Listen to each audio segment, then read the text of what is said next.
A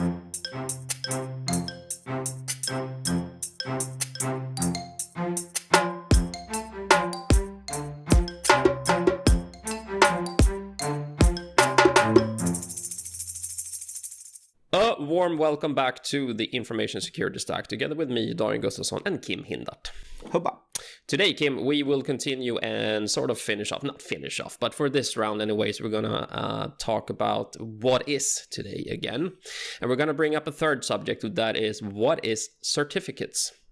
And there are a bunch of them. You might have heard of ISO certificate, SOC certificates, and what have you, and bunch of confusing things that has turned into a little bit of bear in the woods type of story. Everyone talks about it, no one has seen it, and no one knows really what it is, so to speak. So today, you are going to get the floor and the mic and take the opportunity to try to explain very high level how these certificates actually do go together and in what way.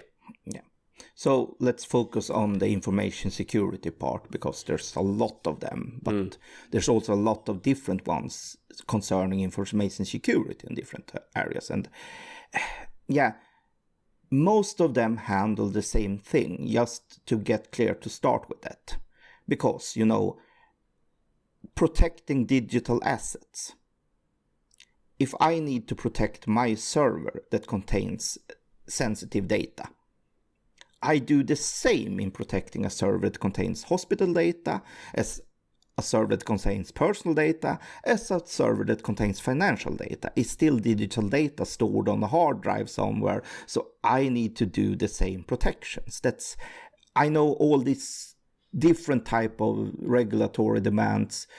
People say, but we are not the same as you are, and that's true in some sense. But when it comes to the digital protection, when it comes to cybersecurity, guess what? We're all the same. Mm-hmm.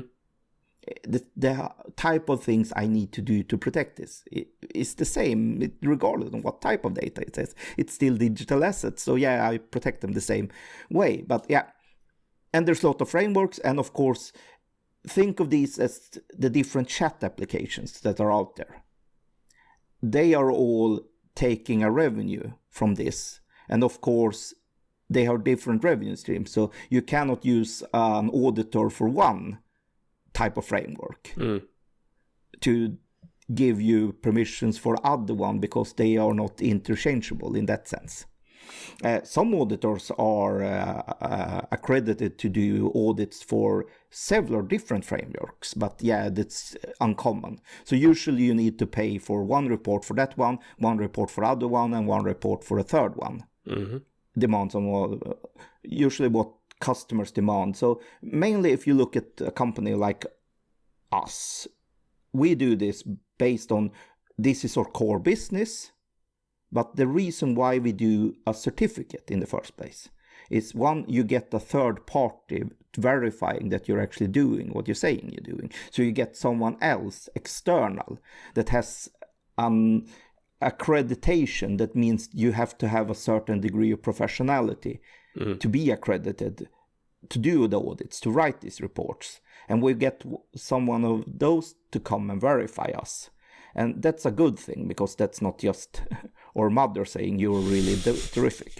No, they're a non-biased party, and that's a really good thing. They don't have a stake in it. Yeah. So having external certification is good both internally, but also from a customer fronting perspective, because this might be a demand for procurements, or customers might demand this. Mm. The trouble is, of course, that customers might demand different frameworks. So let's start with the basic one we try and keep as the base one. That's the ISO standards. Mm-hmm. And then you have ISO standards for management systems. You have quality management systems. You have environmental and sustainability management systems. You have financial management systems. So management system is basically how do you operate a company. Mm. A management system consists of policies, goals, and metrics, how you measure these goals. That's the sensible basic, and it doesn't matter then if it's a quality management system or information security management system. They're basically the same thing that you continuously improve on your control systems to improve your product, albeit quality or sustainability or work-related health, business continuity, whatever it might be. Business continuity might be. They're all very similar to each other in the principles on how you operate this. But come to information security. That's the ISO 27001. That's the management system for information security, and that's where you get certified. So an auditor for ISO 27001 will look that we have implemented the management system in place. He will look that we follow the policies, that the management team are aware of this, and that we have the information security aspect going through the organization in what we do. This is the management system by itself. Then, the nice part with the 27001 family is that they come with a pre-made set of controls that's stipulated in the ISO 27002. So they have a pre-made set of controls. And what is a control? A control is what you should do to have good information security practice. It's not how you do it, it's what you should do. So let's take an example. You should have a process for patching vulnerabilities. Yes. You should have an IT policy communicated, and you should have a process to measure if people break the policy, what happens then. You should have a process for how do you do background screening on people that work administratively. You should have a process for how do you educate and train people that work. So these are all nice, very good processes. And I dare say that if you follow all the steps stipulated in ISO 27002, you're very, very good, very, very safe. There's nothing missing really in the 27002 that you need from a cybersecurity perspective. It's very detailed. But the thing is, of course, how you do it can be up to you. And you can exclude controls. So just because you're certified doesn't mean that you have the same controls. It depends on what company you are. The same as my quality assurance might differ if I make yogurt. Yes. Make trucks. Or is a cloud provider. That differs a lot on the quality side. So the quality assurance controls. The thing with the quality assurance controls is that you need to build your own controls. In the information security part, you have a preset of controls. Then it's a matter on how do you do it. And this is a very important document. This is our statement of applicability. Yes. In a statement of applicability, that's where we describe how we do stuff. And in that statement of applicability, that's when the auditor comes, reads our statement of applicability and verifies, do we actually follow the process of our statement of applicability? But just because you're ISO 27001 certified does not mean that you follow the same controls. And it does not mean that you do them the same way. No. So this is important to understand. So the statement of applicability is the most important document you have to read as a customer if you want to know what type of information security do they actually have in place. And the statement of applicability, so the problem with 27001 is that it's not very, very detailed, specific on how you should do stuff. That's up to you.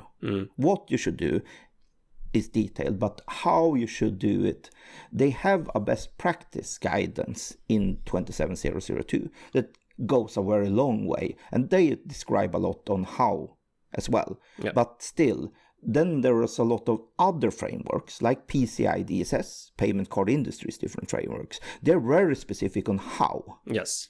So if you want to get a sensible way of working, you should, if you want to reach PCI DSS levels because you want to provide the possibility to take card payments in your infrastructure, like in our case, or if you want to do card structures, then you implement the how from the PCI DSS in your statement of applicability, because the controls, they have different numbers, but they are saying the same thing. So this is the part with information security and cybersecurity.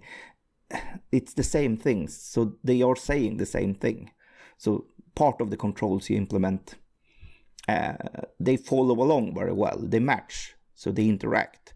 But in PCI DSS, the controls have specific numbering, and in ISO, they have another numbering. Yes. But it's much the same very thing, similar. like I said. They're very similar. But we base it on ISO, of course. There's others who base their control framework on another framework, and that's usually the one you started with.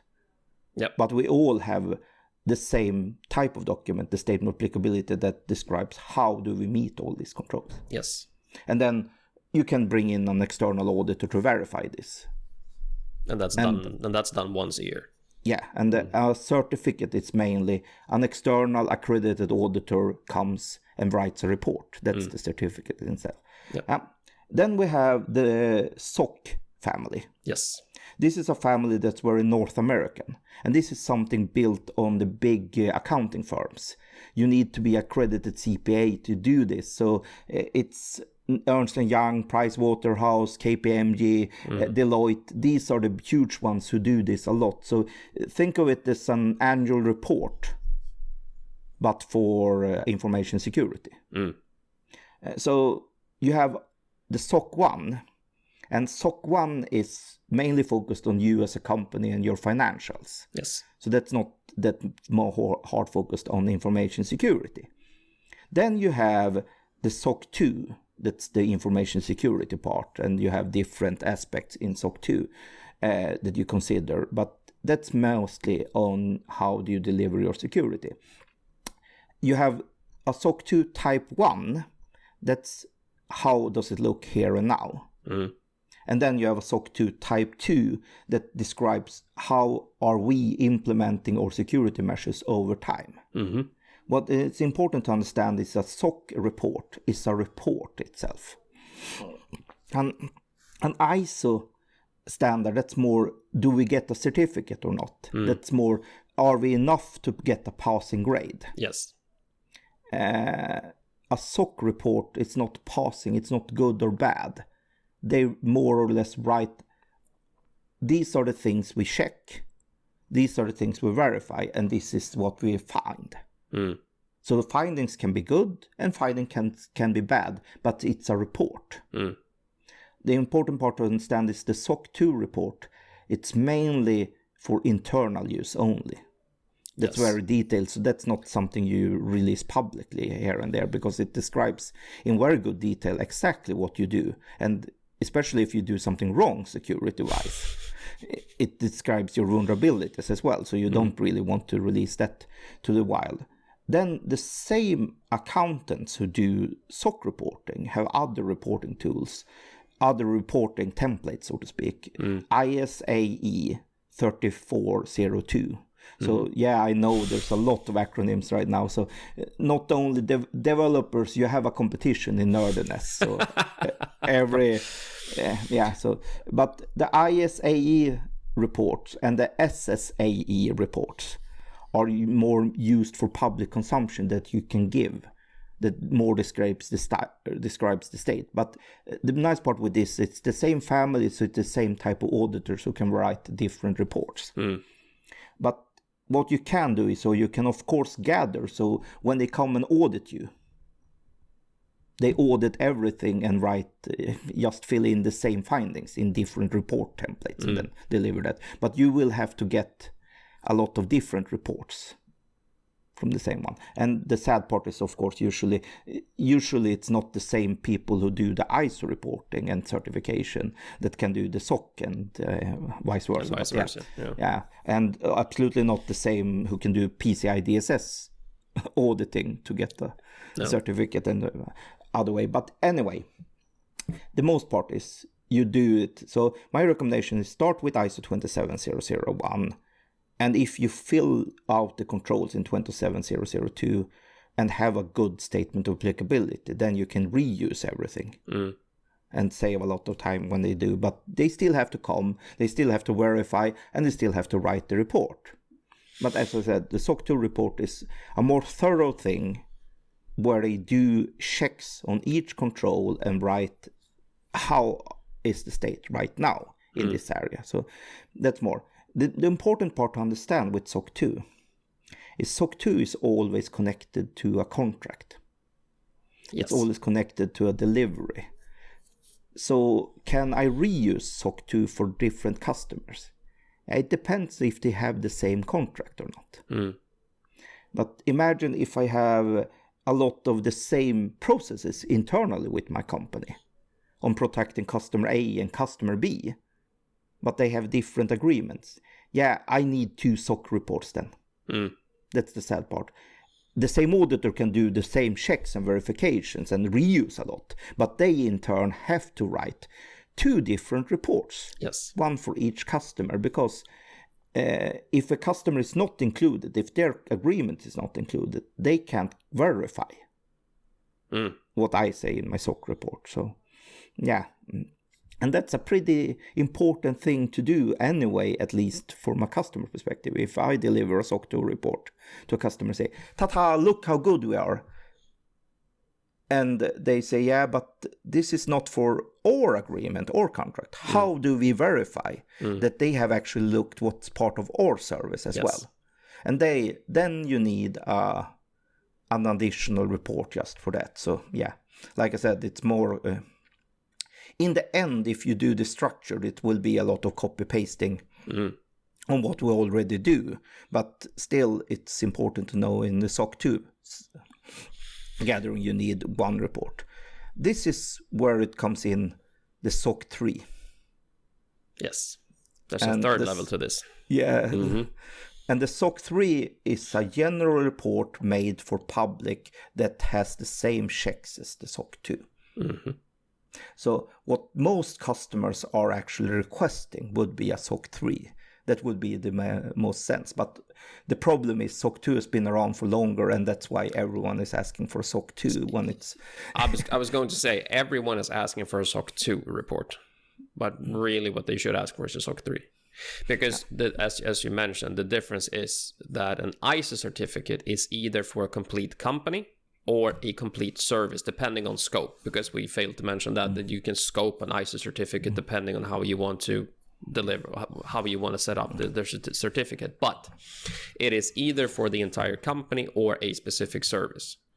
The SOC review is, to Kim's point, for that specific contract in a SOC 2. So keep that in mind, that there are differences in that as well. And also from a cost perspective, the SOC 2s are not very cheap. They're quite expensive. So you want to get as much as possible out of it as you can, of course. So that's why. Yeah. So anyway, I hope I brought some clarity to the difference. But these are 2 big major certification firms, actually. Then you have a lot of smaller certificates. Cloud Security Alliance have their own certification scheme. But it all comes down to that it's the same thing. So if you follow the 27 family, you will be safe with the rest of them as well also. So I'm just saying that. But the other certification schemes like HIPAA for healthcare, we have, like I said, mentioned payment card industry, we have the different regulatory demands, as well as we have, pharmaceuticals principles, and a lot of different certifications there as well. These all usually can be covered because what they differ is in the how. How thick steel walls should I have in my computer rooms? Should I have 3mm or 5mm? Yes. Like I said, this is what you write in your statement of applicability, and you include the how. So you have a lot of industry-specific. GSMA for telecom operators is another. But all of this can still relate back to the same thing. You need to physically protect your computer areas in some sense. You need to have some type of protection on how you handle administration of these things. And this is still digital assets is still a digital asset, and they work in the same manner. So you protect them in the same type of processes. But anyway, if we go then into the next step, once you have these, like I said, these different certificates, am I home safe now from anything government and legal requirements? No. The sad part is no, No. You really don't know, because in GDPR they say you should have technical and organizational security measures, appropriate technical. Yes. Okay, and then the question is, what is appropriate? Well, technical and organizational. The lawyer will measures. say follow the law, and that is then appropriate. And and the engineers will say, okay, and how do we know what is? From a technical perspective, no idea. And there we are. So they're not very clear, unfortunately. They're clear that it's a demand, but they're unfortunately not very specific. And given that the IT standards evolve over time in a very rapid rate, so what was good practice, industry practice in cybersecurity in the 90s is not anymore, just to be clear. Nope, we moved on. So we moved on. So just be clear on that one. So this is why we have an agency in Europe that's called Enisa. Mm-hmm.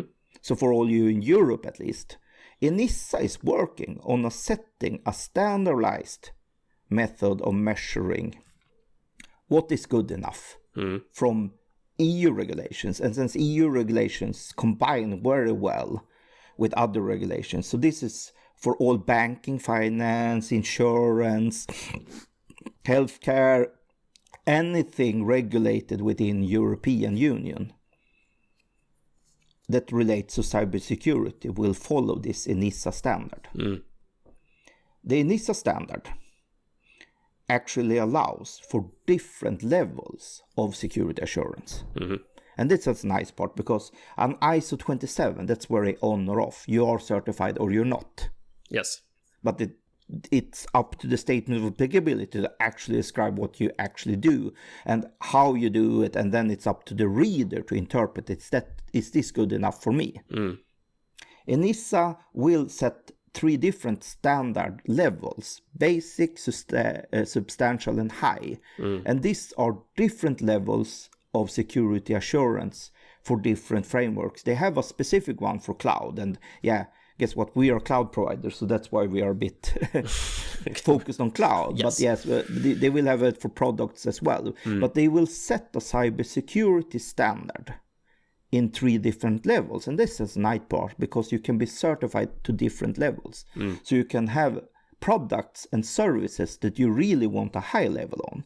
And that can be a waste of money for others who doesn't need this assurance and can have the basic level and be fine with that. So they will have 3 different levels, and that's a nice part, because in that the NISA is working on taking up both this framework and taking up both cybersecurity points and the demands on what should you actually put into your statement of applicability. What's your how?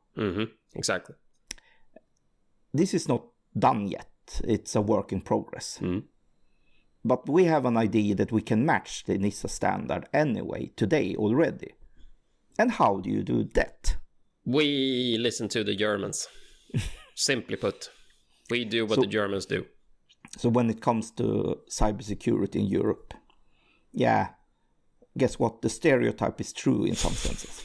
For sure, but they're really good at it as well. It's not just a stereotype. They're in the forefront of thinking new in this area, so they're really good at it. So the German government agency is called BSI. That's their data protection agency, and they're really good both in giving advice. Yes.